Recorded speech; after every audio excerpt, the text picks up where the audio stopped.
जय हिंद। आप सभी का हमारे चैनल पर स्वागत है।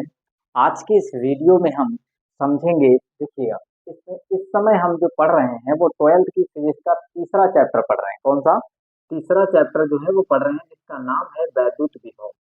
वैद्युत विभव चैप्टर है, उसका फर्स्ट लेक्चर जो है अपलोड हो चुका है।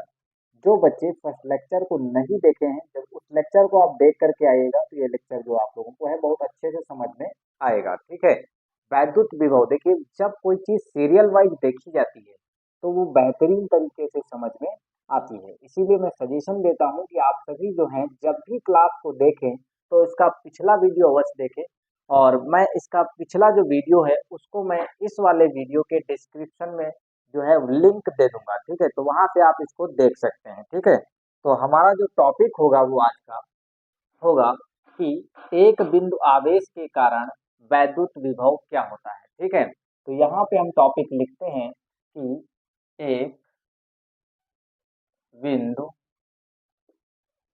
आवेश आवेश के कारण वैद्युत वैद्युत विभव। देखिएगा, हमारा जो टॉपिक होगा इसमें किताब में कुछ अलग हिसाब से दिया होगा और मास्टर उसी किताब वाले तरीके को पढ़ाते हैं। ठीक है, जिस बच्चे को वास्तविकता में फिजिक्स को फील करना है तो इस टॉपिक को अगर आप समझेंगे तो आपको पता चल जाएगा कि फिजिक्स में कैसे चीजें चलती। हम जब पढ़ाए थे कि वैद्युत विभवांतर या वैद्युत विभव क्या होता है, तो हमने बताया था कि अनंत से, जैसे हम ये कहें कि इस आवेश के कारण, ये एक आवेश है क्यों, और इस बिंदु पर हमको क्या चाहिए, विभव चाहिए इस पर। तो विभव की परिभाषा ये कहती है कि किसी भी वैद्युत क्षेत्र में, आप किसी वैद्युत क्षेत्र में किसी बिंदु पर अनंत से एक कूलाम आवेश को लाने में विद्युत बल के विरुद्ध, क्या बोला जाता है, विद्युत बल के विरुद्ध, विद्युत बल के विपरीत दिशा में बाह्य बल द्वारा किया गया कार्य जो होता है वो जो होता है उस बिंदु पर क्या कहलाता है, वैद्युत विभव।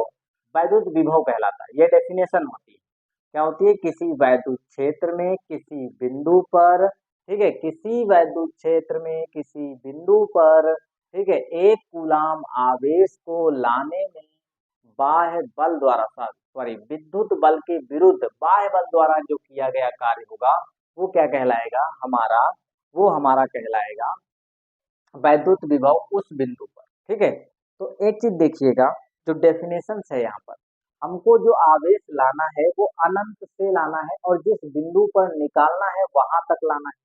क्लियर हुई बात। हम कह रहे हैं आवेश इस बिंदु पर चाहिए, हमको विभव इस बिंदु पर चाहिए, तो इस बिंदु पर अगर विभव चाहिए तो हमको आवेश को अनंत से लाना पड़ेगा। कहाँ से लाना पड़ेगा, अनंत से पी तक लाना पड़ेगा। अनंत से पी तक आवेश को हमको लाना पड़ेगा। ठीक है, अब एक कूलाम आवेश इतना बड़ा आवेश होता है, उसको नहीं लाया जा सकता है, इसलिए परीक्षण आवेश क्यू नॉट को लाया जाता है।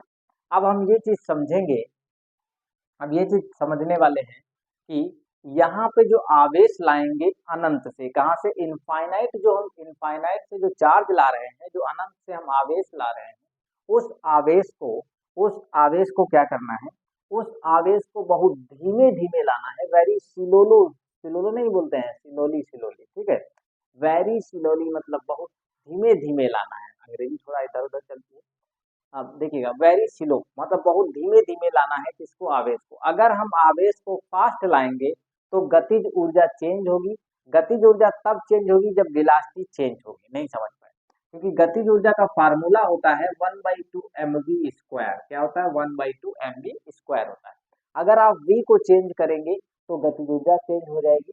जो कंडीशन ये कहती है गतिज ऊर्जा चेंज नहीं होनी चाहिए। ठीक है, तो किसी भी कीमत पर गतिज ऊर्जा जो होनी चाहिए वो चेंज नहीं होनी चाहिए। तो आवेश को हमको कैसे लाना है, आवेश को हमको बहुत धीमे धीमे लाना है। कैसे लाना है, आवेश को हमको बहुत धीमे धीमे लाना है। अब बात को समझिएगा, हमको एक काम करते हैं, वैद्युत बल के विरुद्ध का मतलब समझते हैं। एक यहाँ चीज समझिए, एक बिंदु ए है, दूसरा बिंदु बी। ठीक है, यहाँ से यहाँ पर हमको क्या करना है, यहाँ से यहाँ पर कोई चीज ले जाते हैं। जैसे यहाँ क्यू नॉट रखा है, क्यू नॉट को ए से बी तक लिए गए, ए से बी तक ले गए तो कार्य करना पड़ा डब्ल्यू। ठीक है, W कार्य करना पड़ा और ये कार्य किसके द्वारा है, कहाँ से कहाँ तक है, तो A से B तक, A से B तक कार्य करना पड़ा। अब ध्यान दीजिएगा, अगर हम ऐसे जाएं तब भी जो कार्य करना पड़ेगा वो W ही करना पड़ेगा और A से B करना पड़ेगा। ठीक है, क्योंकि यहाँ पे जो फोर्स लगेगा वैद्युत बल, ये वाला आवेश, इस पर जो उधर से आवेश आ रहा होगा उस आवेश पर एक बल लगाएगा, वो बल होगा वैद्युत बल। कौन सा बल होगा, वैद्युत बल। वो वैद्युत बल जो होगा, वो वैद्युत बल कैसा बल होता है, संरक्षी बल होता है। कैसा बल होता है, संरक्षी बल। आप अपने दिमाग में इस खोपड़िया में एक बात को बैठा लो, इस खोपड़िया में तुमको एक बात बैठानी है कि संरक्षी बलों के द्वारा, कौन सी चीज, संरक्षी बलों के द्वारा जो किया गया कार्य होता है वह रास्ते पर निर्भर नहीं करता है। क्या बात बताया हूँ, इस खोपड़िया में तुमको क्या भरने के लिए बोला है, हमने बताया कि संरक्षी बल के द्वारा, संरक्षी बल के द्वारा किया गया जो कार्य होता है वह रास्ते पर निर्भर नहीं करता है, वह रास्ते पर निर्भर नहीं करता है। इतनी बात समझ में आ गई। तो यहाँ पर एक चीज समझिएगा, हम कह रहे हैं ए से बी गए हैं, तभी कार्य A, W A minus B, A minus B नहीं, डब्ल्यू ए टू बी। ठीक है, यहाँ पर ए से बी रास्ता देखो बदल रहा है कि नहीं, रास्ता यहाँ ज्यादा हो गया, यहाँ पे लॉन्ग ज्यादा कम है। अगर हम फिर ए से बी गए या फिर जैसे ये रास्ता गए, दोनों का कार्य बराबर होगा। ठीक है, रास्ते पर निर्भर नहीं करता है।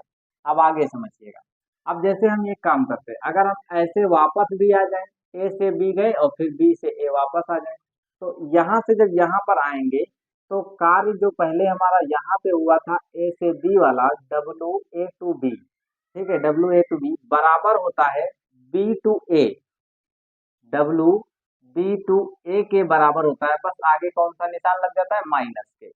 अगर आपको, अगर आपको ए से बी तक के किया गया कार्य पता है, ए से बी तक के, ए से बी तक के, ए से बी तक के किया गया कार्य पता है और आपको जरूरत है बी से ए तक के, बी से ए तक के, तो आप सीधे क्या लगा देंगे, माइनस लगा देंगे, तो आपको कार्य मिल जाएगा। इतनी बात समझ में आ गई।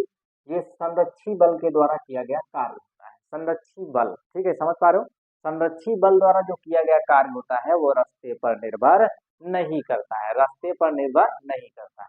हमको पता है कि आप लोगों का मन पढ़ने में लगता नहीं, तो अगर मन पढ़ने में नहीं लगा, देखिए अगर आप आगे कुछ करना चाहते हैं, फिजिक्स को अच्छे से समझना है, तो आपको कंप्लीटेड वीडियो देखोगे, तभी आप वास्तविकता में समझ पाओगे कि फिजिक्स में कैसे क्या चीज चलती है। ठीक है, परिभाषा को समझना बहुत जरूरी होता है। तो इतनी बात समझ गए। अब हम काम करते हैं एकल बिंदु आवेश के कारण वैद्युत विभव पर। ठीक है, या फिर एक बिंदु आवेश के कारण वैद्युत विभव क्या है, आप समझिएगा। हमको क्या है, मान लेते हैं यहाँ से यहाँ तक की दूरी जो है वो कितनी है, वो आर है। कितनी है, इस स्रोत आवेश से जो बिंदु P है वो आर दूरी पर है। कितनी दूरी पे है, आर दूरी पर है। लेकिन इस स्रोत आवेश से, इसको स्रोत आवेश बोलते हैं, इस स्रोत आवेश से x दूरी पर एक बिंदु है, वो बिंदु A है। ठीक है, इस A पर एक परीक्षण आवेश Q नॉट रखा हुआ है। क्या रखा है, Q नॉट रखा हुआ है। और फिर एक बिंदु B हो गया ये, और आगे जो है वो अनंत है। क्या है, अनंत।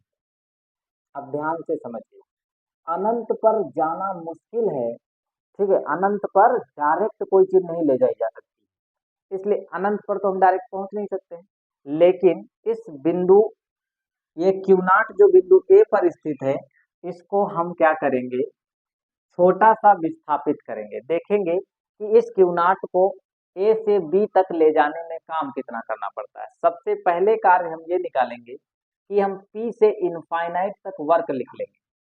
क्या करेंगे, पी से इनफाइनाइट तक पहले हम कार्य निकालेंगे, पी से अनंत पर। ठीक है, पी से अनंत की तरफ जाएंगे, लेकिन हमको कार्य वो वाला चाहिए जो इनफाइनाइट से पी तक हो, क्योंकि हमको आवेश अनंत से पी तक लाना होता है, अर्थात जिस बिंदु पर हमको विभव ज्ञात करना है वहां तक। ठीक है, अब समझिएगा, एक चीज है कि आपको करना है, सबसे पहले ये चेक करना है कि ये वाला आवेश जो है, ये स्रोत आवेश, ये भाई साहब क्या इस वाले आवेश क्यू नॉट पर कोई फोर्स लगा रहे हैं। ये वाले भाई साहब जो हैं, ये बड़े भाई, इस पर जो है क्या कर रहे हैं, फोर्स लगा रहे हैं या नहीं लगा रहे हैं, चेक करते हैं। क्योंकि परीक्षण आवेश धन आवेश होता है और ये भी धन आवेश है, तो इस पर एक फोर्स लग रहा होगा, उस फोर्स का नाम है वैद्युत बल। तो इस वैद्युत बल की जो दिशा है, उस वैद्युत बल की दिशा भी इधर ही है। ठीक है, इस वैद्युत बल की दिशा किधर है, वो F इंटू ई है। इलेक्ट्रिक फोर्स है जिसकी दिशा किधर है, उस साइड में, किधर है, उस साइड में। अब एक चीज ध्यान से समझिएगा, ये वाला आवेश अगर इस वाले आवेश पर फोर्स लगाएगा वो भी उधर को, ठीक है। और हम भी क्या चाहते हैं, हम चाहते हैं कि इस आवेश को ए से बी तक विस्थापित करें।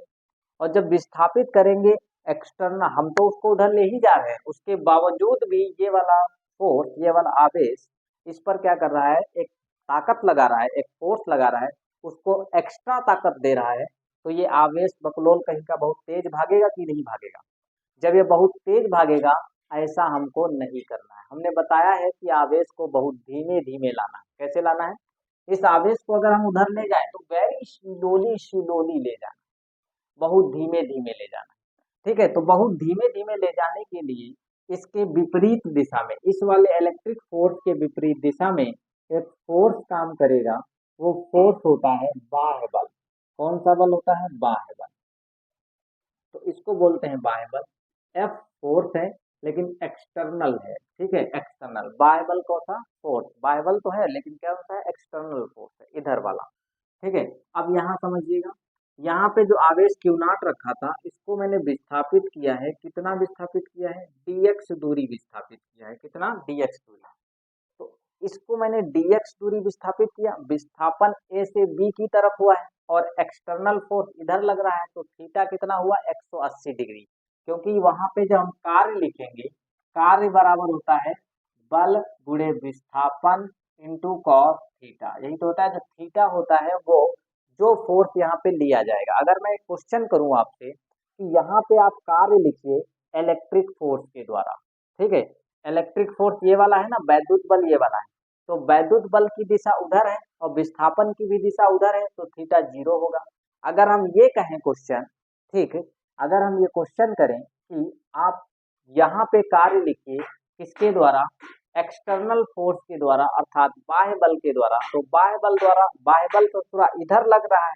जब बाह्य बल इधर लग रहा है और विस्थापन उधर ही को हो रहा है, विस्थापन उस दिशा में है और फोर्स इस दिशा में लग रहा है, तो बीच का जो कोण है, बीच का जो एंगल आ रहा है वो कितना आ रहा है, 180 डिग्री। और हमको परिभाषा ये कहती है कि आप कार्य वो वाला लिखोगे जो एक्सटर्नल फोर्स द्वारा किया गया होगा। तो अगर एक्सटर्नल फोर्स के अलावा कोई फोर्स ले लिया तो फिर उस बिंदु पर जो आप विभव निकालोगे वो गलत आएगा। ठीक है, मतलब वो सही नहीं है। हमको तो बाह्य बल के द्वारा किया गया कार्य चाहिए ना। इतनी बात समझ में आ गई होगी। अब हम लिखेंगे कि थोड़ा इसको जो डायग्राम बना है इसकी थोड़ा हिंदी लिख लेते हैं, तो इसका प्रूफ हो गया। डायग्राम बस इतना ही बनाना है। सबसे पहला काम है पी से अनंत तक हम कार्य निकालेंगे।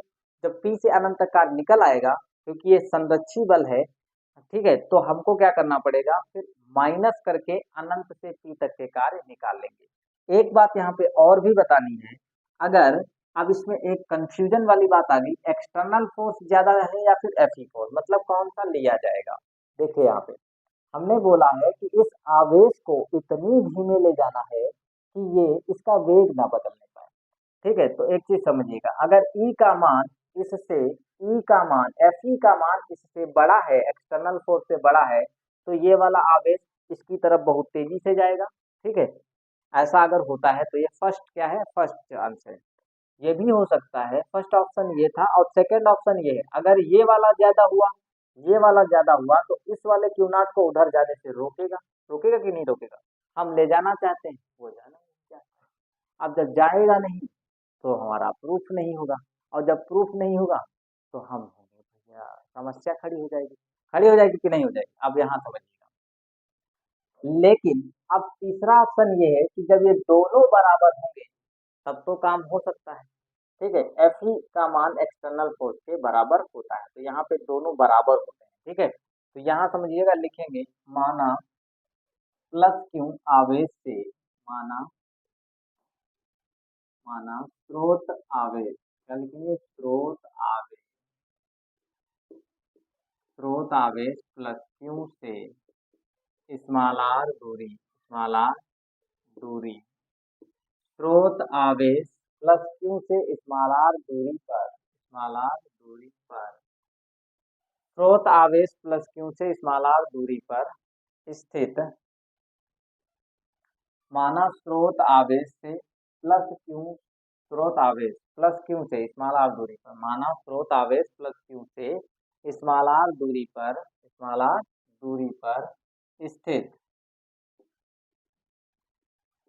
स्थित बिंदु P पर, बिंदु स्मॉल आर दूरी पर स्थित बिंदु, बिंदु P पर वैद्युत विभव ज्ञात करना है, वैद्युत विभव, विभव ज्ञात करना है, करना है। ठीक है, अब ध्यान से समझिए। अब इसके बाद मैंने क्या किया है, स्रोत आवेश से x दूरी पर स्थित बिंदु A पर एक धन परीक्षण आवेश रखा है। स्रोत आवेश, यहाँ क्या लिखेंगे, स्रोत आवेश,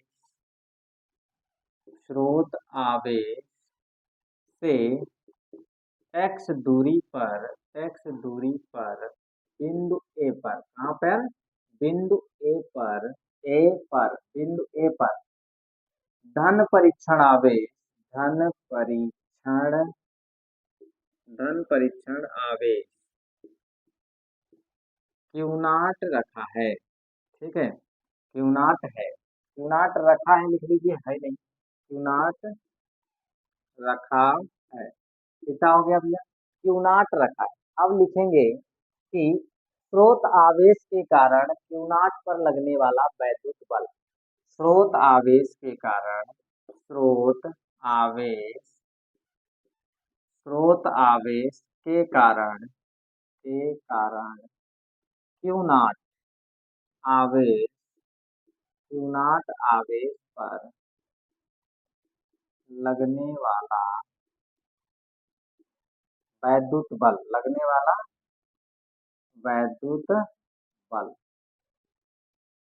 वैद्युत बल भैया F इंटू ई होगा, जो बराबर होगा किसके, एक्सटर्नल फोर्स के। ठीक है, जो बराबर होगा 1/4 pi epsilon naught into Q upon में आर का स्क्वायर। आर क्या होता है, इस वाले आवेश से इस बिंदु के बीच की दूरी, तो इस वाले आवेश से इस बिंदु के बीच की दूरी x है, तो यहाँ पे क्या हो जाएगा, क्यू इंटू क्यू नॉट होगा भैया, क्यू होगा और क्यू नॉट होगा, नीचे होगा x का स्क्वायर। ये समीकरण कितनी हो जाएगी, 1। अब आगे हम ये लिखेंगे, अब यहाँ पे हम ये समझेंगे, हमारा क्या आ गया, वैद्युत बल आ गया। अब हम लिखेंगे क्यू नॉट आवेश को dx दूरी, क्यू नॉट आवेश को बिंदु A से बिंदु B तक dx दूरी विस्थापित करने में किया गया कार्य। देखो, तो यहाँ पे लिखेंगे क्यू नॉट, नहीं लाइन से, क्यू नॉट या परीक्षण आवेश बोल सकते हो, क्यू नॉट आवेश को, क्यू नॉट आवेश को बिंदु, बिंदु A से, A से B तक dx दूरी, दूरी विस्थापित करने में, विस्थापित, एक मिनट, dx दूरी बाह्य बल द्वारा विस्थापित करने में, किसके द्वारा, बाह्य बल द्वारा विस्थापित करने में, dx दूरी बाह्य बल द्वारा विस्थापित, बाह्य बल द्वारा विस्थापित, विस्थापित करने में, करने में किया गया कार्य, किया गया कार्य, किया गया कार्य। अब ध्यान से देखिएगा, यहाँ पे हमको कार्य लिखना है, किया गया कार्य। अब किया गया जो कार्य होगा वो कितना हो जाएगा, हमारा dw हो जाएगा, जिसको हम यहाँ लिख लेते हैं, कार्य कितना हो जाएगा, dw। तो dw बराबर होगा किसके, F फोर्स तो होगा लेकिन एक्सटर्नल फोर्स होगा, इनटू डॉट में dx आएगा, दोनों सदिश राशियां हैं। अब यहाँ पे F external into dx into cos theta, और जहाँ पे थीटा कितना है, थीटा बराबर 180 डिग्री है। ठीक है, 180 डिग्री। तो यहाँ देखिएगा F external into dx into cos 180 degree. ठीक है, और कॉस 180 डिग्री का मान होता है एक माइनस का एक, तो एक्सटर्नल हो गया इंटू डी एक्स हो गया। अब इस एक्सटर्नल फोर्स का हम यहाँ पे मान रख देते हैं, एफ एक्सटर्नल का फोर्स का मान समीकरण एक से रख रहे हैं, ठीक है। तो समीकरण एक यहाँ पे देखिएगा, इसका मान हो जाएगा 1/4 pi epsilon naught into Q Q naught बटे में एक्स का स्क्वायर इंटू में आ जाएगा डी एक्स, और यहाँ पे आ जाएगा माइनस, माइनस का 1/4 pi epsilon naught into Q Q naught बटे X square into D X, ये आ गया यहाँ पर हमारा डी डब्ल्यू का मान आ चुका है। और ये डी डब्ल्यू कहाँ से आया है, डी डब्ल्यू जो आया है वो हमारा समझ लीजिए ए से बी की तरफ, अर्थात ए से बी की तरफ जा रहे हैं, मतलब है अनंत की तरफ जा रहे हैं। छोटा सा विस्थापन किए ना, हमको तो पी से अनंत तक जाना है। कहाँ जाना है, पी से अनंत तक। तो अब हम लिखेंगे, आप इसका स्क्रीनशॉट लीजिए, फिर इसके बाद लिखेंगे अ, बिंदु P से अनंत तक आवेश dx को ले जाने में किया गया कार्य।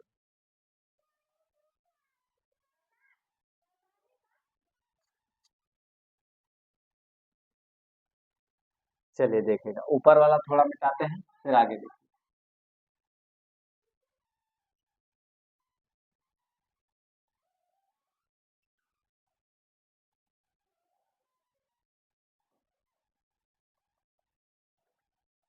हम्म, अब यहाँ पे भैया आप क्या लिखेंगे, बिंदु P से अनंत तक dx तक, बिंदु P से अनंत तक ले जाने में किया गया कार्य। अब लिखेंगे बाह्य बल द्वारा,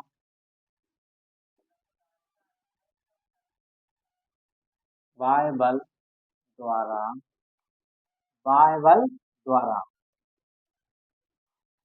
dx को P से अनंत तक ले जाने में, ले जाने में किया गया कार्य, किया गया कार्य, ठीक है।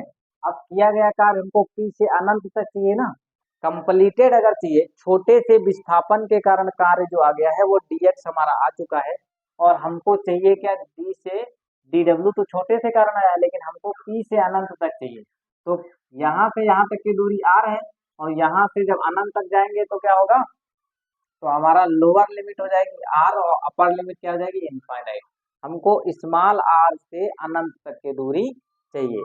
अब यहाँ पे देखिएगा, इसका मान रखेंगे, और ये दूरी का, ये जो बिंदु है कहाँ से, पी से अनंत तक निकल रहा है, यहाँ पे देखिए पी से अनंत तक का है, ठीक है। तो अब हमको क्या लिखना है, आर से यहाँ पे इनफाइनाइट, और डी डब्ल्यू का मान ये आ चुका है, माइनस फार्मूले में था, माइनस लिख लीजिए, फिर 1/4 pi epsilon not Q Q naught बटे में एक्स स्क्वायर है इंटू में dx है, ठीक है।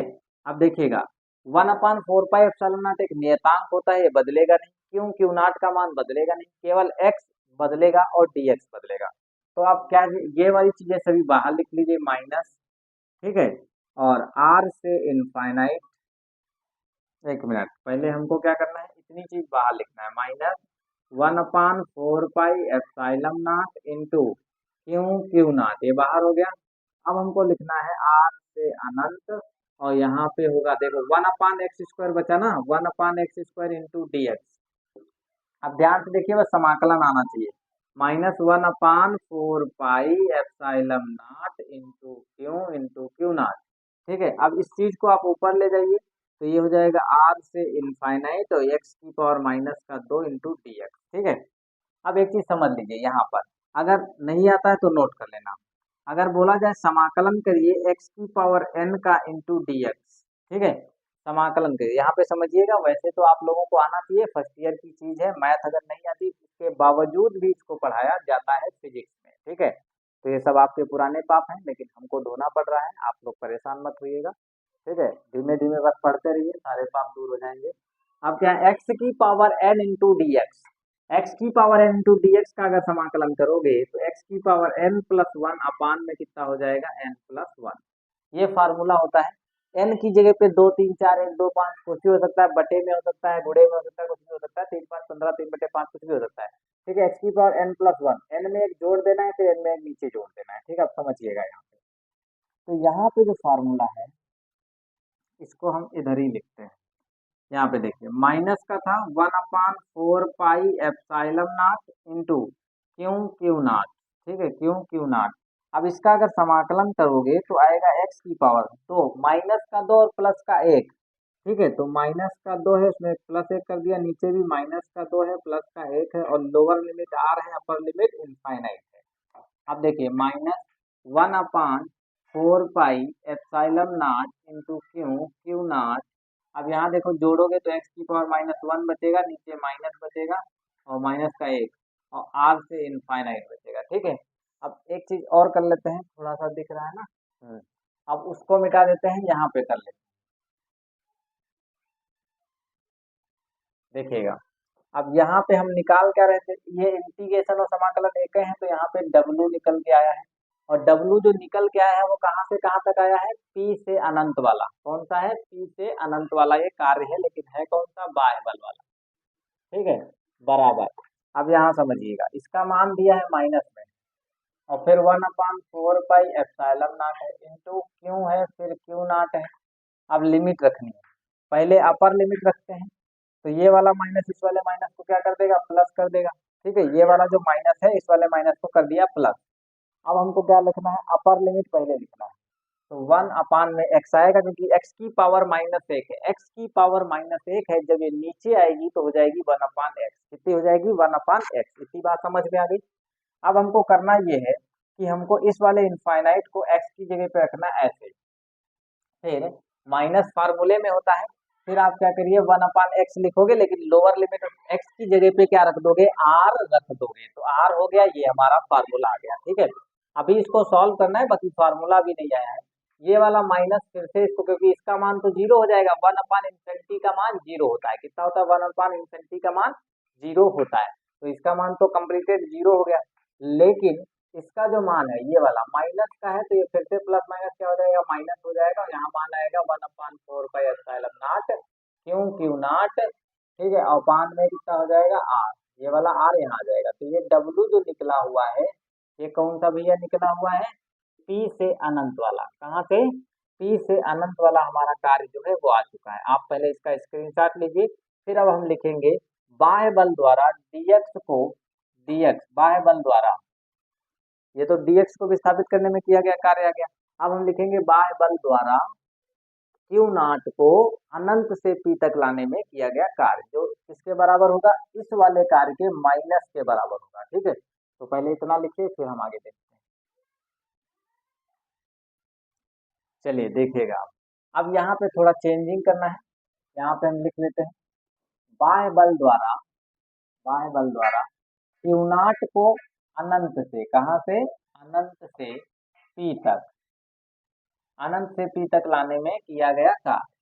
तो जो अनंत से पी तक लाने में किया गया कार्य होगा वो इस वाले कार्य का माइनस से गुणा करने पर मिलेगा। ठीक है, तो यहाँ पे हम लिखते हैं डब्लू बाह्य वाला, और ये जो कार्य आया है वो कहाँ से कहाँ तक आया है, पी से अनंत वाला, वो बराबर होगा माइनस डब्लू बाह्य बल द्वारा। ठीक है, और ये कहाँ से कहाँ तक है, अनंत से पी वाला। ठीक है, मतलब ये दोनों आपस में बराबर हैं, बस केवल माइनस का फर्क आ जाएगा, जो हम समझाए थे वो चीज, ये माइनस हो गया। अब इसकी जगह पे आप क्या रख दीजिए, ये वाला मान, ये दोनों आपस में बराबर है। माइनस का मान पहले से इसमें है फार्मूले, 1/4 pi epsilon naught into Q Q naught बटे में आर। ठीक है, इतना हो गया। अब देखिए ये वाला माइनस इस वाले माइनस को क्या कर देगा, प्लस कर देगा। तो यहाँ पे प्लस हो गया, प्लस को लिखने की कोई जरूरत नहीं होती फिलहाल। तो यहाँ पे मान आ जाएगा 1/4 pi epsilon naught into Q Q naught बटे में आर। ये आ गया हमारा बाह्य बल द्वारा किया गया कार्य, वो भी किसके द्वारा है, ये जो बाह्य बल द्वारा किया गया कार्य है वो हमारा आया है इनफाइनाइट टू पी वाला, अनंत से पी वाला, क्योंकि ये दोनों आपस में बराबर है, केवल माइनस का फर्क था, माइनस से गुणा करा दिया।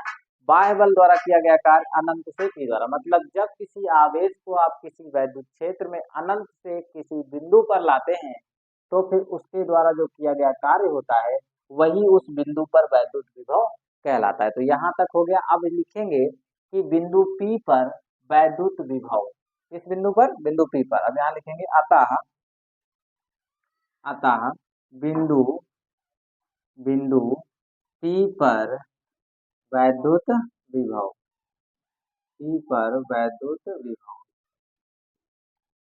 P पर वैद्युत विभव। अतः बिंदु P पर वैद्युत विभव, अतः बिंदु P पर जो वैद्युत विभव आएगा वो V होगा, और कहाँ पे होगा? P पर। तो Vp इज इक्वल टू क्या हो जाएगा? Vp इज इक्वल टू हो जाएगा हमारा, कार्य लिखिए और बाह्य बल द्वारा लिखिए। कहाँ के द्वारा? बाह्य बल द्वारा। और यहाँ पे क्या लिखेंगे? इनफाइनाइट टू P, और बटे में कितना हो जाएगा?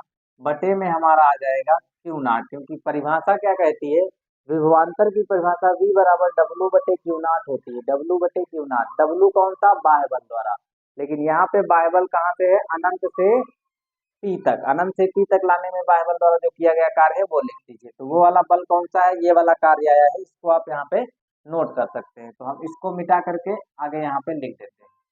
ठीक है, अब देखिएगा यहाँ पे इसका मान यहाँ पे रख दीजिए, डब्लू बायबल इनफाइनाइट टू पी, डब्लू बायबल इनफाइनाइट टू पी जो होगा वो ये मान है।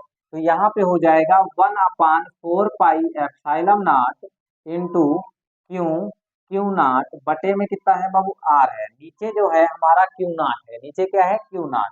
तो आप क्यू नाट का मान रख दीजिए, ये वाला क्यू नाट इस क्यू नाट से कैंसिल हो जाएगा। ठीक है, ये क्यू नाट इस कैंसिल, ये क्यू नाट जो होगा उससे क्या हो जाएगा? कैंसिल हो जाएगा। अब देखो जब ये इससे कैंसिल हो गया तो बचा क्या है? बी और सफिक्स में पी, बराबर में आ गया 1/4 pi epsilon naught into Q बटे में आर। और यही होता है एक बिंदु आवेश के कारण वैद्युत विभव। यहाँ पे समझने की कोशिश करिए, V इंटू पी मतलब बिंदु P पर विभव जो होगा वो 1/4 pi epsilon naught into Q upon R होता है। आर क्या होता है? स्रोत आवेश से बिंदु की दूरी, स्रोत आवेश से बिंदु की दूरी। जैसे अब आगे जो प्रूफ आएंगे इसके जो अनुप्रयोग होंगे उसमें ये बहुत यूज होता है। ठीक है, आपको स्रोत आवेश देखना है और फिर जिस बिंदु पर आप चेक कर रहे हैं विभव वहां तक के दूरी लिखना है आर। और आवेश क्या होगा? आवेश यहाँ पे स्रोत वाला है, देखिए यहाँ पे क्यों आया है ना कि क्यू नाट आया है। यहाँ पे क्यू नाट तो कैंसिल हो गया, क्यू नाट से क्यू नाट कैंसिल हो गया। मतलब आप किसी भी प्रकार का परीक्षण आवेश लाइएगा विभव पर कोई फर्क नहीं पड़ता है, चाहे परीक्षण आवेश आप किसी भी प्रकार का लाइएगा। ठीक है, तो परीक्षण आवेश का इस वाले स्रोत आवेश पर या फिर इस बिंदु पर जो विभव उत्पन्न होता है उसका इस पर कोई भी इफेक्ट नहीं पड़ता है, क्योंकि परीक्षण आवेश तो कैंसिल हो जाता है, केवल स्रोत आवेश का पड़ता है। स्रोत आवेश का मतलब है आवेश जितना ज्यादा होगा विभव उतना ही ज्यादा होगा। ठीक है, ये चीज है।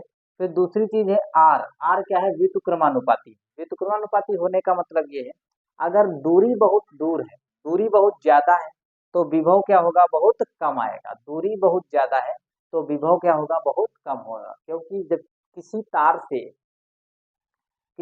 से चेक किया जाता है, मान लीजिए यहाँ से आवेश वहां तक जाएगा तो रेजिस्टेंस भी तो कुछ ना कुछ तार को मतलब विभव को कम कर देती है। ठीक है, क्योंकि वहां पे जब करंट दौड़ती है तो वहां पे होता क्या है? V बराबर आई आर होता है ना, आई इंटू आर। करंट जब किसी चालक से गुजरती है तो उसको रोका जाता है, चालक उसको रोकने का प्रयास करता है, और जब रोकने वाला जो गुणांक आर होता है जिसको आप प्रतिरोध कहते हो, मतलब धारा के मार्ग में अवरोध उत्पन्न करने वाला, दोनों की मल्टीप्लाई करने पे विभव आता है।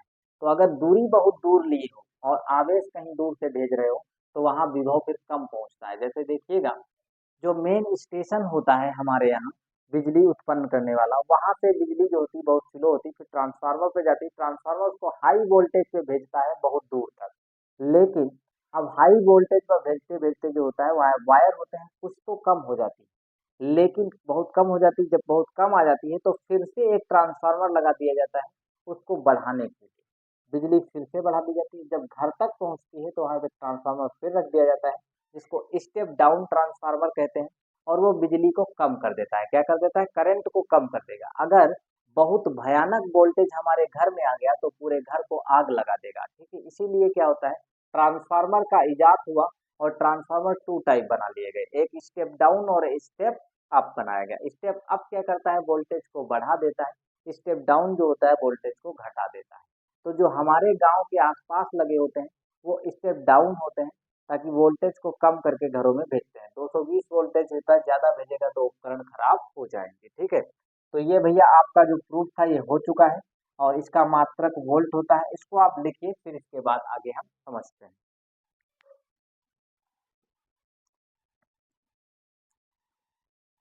तो आशा करता हूँ कि आप लोगों को जो है ये टॉपिक जो होगा बहुत अच्छे से समझ में आ गया होगा। अगर आप लोगों को ज़रा-सा भी किसी भी प्रकार की कोई समस्या है, तो आप कमेंट बॉक्स में कमेंट कर दिया करें कि हाँ, ये प्रॉब्लम आ रही है, यहाँ पे समझ में नहीं आ रहा है। तो हम आप लोगों को उसके कमेंट को इस कमेंट को पढ़ करके आपकी समस्या का समाधान कर देंगे, ठीक है? यदि आप चैनल पर नए हैं तो चैनल को सब्सक्राइब कर लाइक कर लें, क्योंकि इस चैनल पर आप लोगों को कंप्लीटेड फिजिक्स विथ न्यूमेरिकल मिलने वाली है बिना एक भी पैसा लगाए, फ्री में, ठीक है? एक भी पैसा अगर लगेगा तो वो अपने जेब में जाएगा, ठीक है? हमको मिलने की कोई ज़रूरत नहीं, बस आप क्या करिए, आप ज़्यादा से ज़्यादा अपने दोस्तों तक इसे शेयर कर दीजिए, यही आपकी गुरुदक्षिणा रहेगी, अगर वीडियो पसंद आया हो तो। ठीक है? तो आज के लिए इतना ही, अगले वीडियो में फिर मिलेंगे। जय हिंद, पढ़ते रहिए, खुश